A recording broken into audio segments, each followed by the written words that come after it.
Allahu Akbar jemaah ya. Ini buat para orang tua, memang butuh ekstra sabar.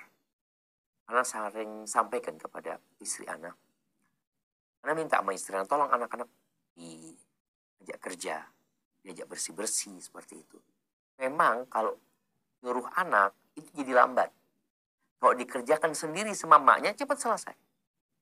Tapi anak katakan itu proses pembelajaran buat mereka. Jadi bukan yang penting rumah jadi bersih, tapi bagaimana anak-anak jadi belajar. Nah, berkaitan dengan ibadah, memang paling enak orang itu beribadah sendiri sudah. Bismillahirrahmanirrahim. Nyuruh anaknya nggak mau, capek kita nyuruh anaknya. Makanya kata Allah, wa'mur ahlaka bisolati wastabir alaiha. Suruhlah keluargamu sholat dan engkau sabar ekstra. Bukan sabar biasa. Wastabir ini bukan wasbir. Wastabir alaiha. Ini sabar ekstra. Bagaimana caranya? Yang pertama, orang tua butuh waktu lebih banyak.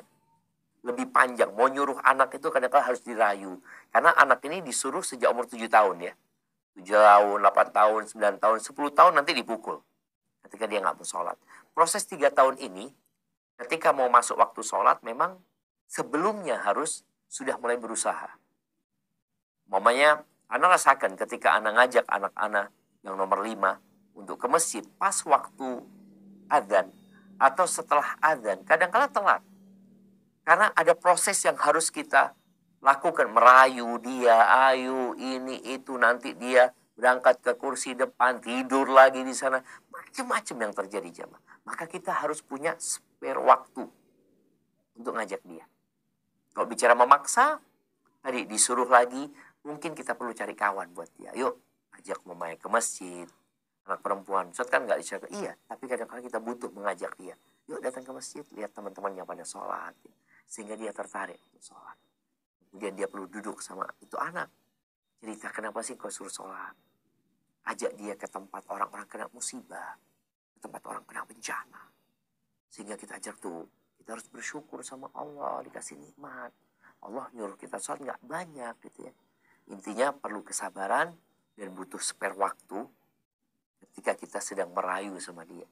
Supaya ya emosi kita nggak naik ya. Karena kadang-kadang waktunya udah sempit, ini diajak nggak mau. Akhirnya kita jadi marah sama dia.